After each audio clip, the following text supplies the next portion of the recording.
इंस्पीरा channel में आपका स्वागत है। भरोसा जो सबसे अनमोल धन होता है, लेकिन जब यही भरोसा टूटता है तो इंसान बिखर जाता है। कभी कभी जिन पर हम सबसे ज्यादा भरोसा करते हैं वही हमारे साथ सबसे बड़ा धोखा कर जाते हैं। क्या हर अपना सच में अपना होता है? क्या हर रिश्ता उतना ही पाक होता है जितना वह दिखता है?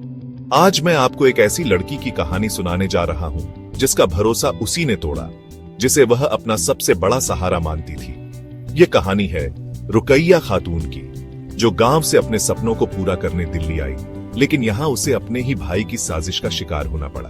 देखिए, भरोसे का सौदा एक ऐसी सच्ची कहानी जो आपको अंदर तक झकझोर देगी। दिल्ली में कुछ दिन बीत चुके थे, लेकिन अब तक न तो रुकैया को कोई नौकरी मिली और न ही कोई काम की बात हुई। सलीम हमेशा कहता, सही वक्त आने दो, तुम्हारे लिए बड़ा मौका है।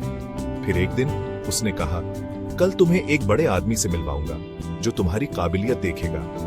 अगले दिन वह उसे एक आलीशान होटल में ले गया।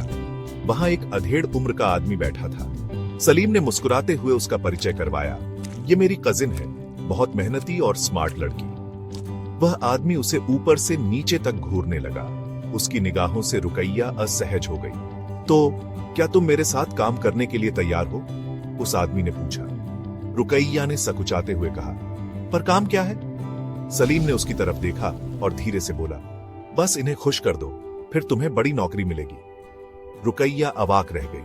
उसके पैरों तले जमीन खिसक गई। क्या मतलब? उसकी आवाज कांप रही थी। वह आदमी मुस्कुराया और बोला, तुम बहुत मासूम हो, लेकिन तुम्हारे भाई ने तुम्हारा सौदा कर दिया है। रुकैया ने सलीम की तरफ देखा। उसकी आंखों में कोई पछतावा नहीं था, बस एक ठंडी मुस्कान थी। तूने मेरा सौदा कर दिया? उसकी आंखों में आंसू आ गए। अरे, इसमें गलत क्या है? ये दुनिया ऐसी ही चलती है। और फिर अगर तुम्हें अमीर बनना है तो कुछ न कुछ तो देना ही पड़ेगा। उसकी बातें सुनकर रुकैया का पूरा शरीर कांपने लगा।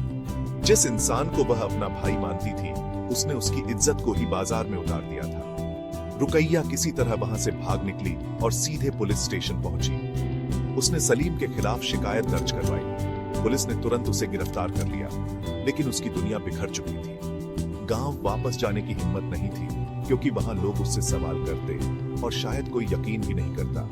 पर रुकैया टूटी नहीं। उसने खुद को संभाला, संघर्ष किया और आज दिल्ली में एक सम्मानजनक नौकरी कर रही है। अब उसे पता चल चुका है कि हर मुस्कुराता चेहरा अपना नहीं होता और हर अपना वाकई अपनों जैसा नहीं होता। आप क्या सोचते हैं? क्या हर लड़की को सपने देखने का हक नहीं? क्या अपनों के नाम पर किए गए हर फैसले पर आंख मूंद कर भरोसा करना सही है? अपने विचार हमें कमेंट में जरूर बताइए। और अगर आपको यह कहानी पसंद आई तो इंस्पायरा चैनल को लाइक, शेयर और सब्सक्राइब करना न भूलें। भरोसे का सौदा, क्योंकि हर रिश्ता वैसा नहीं होता जैसा वह दिखता है।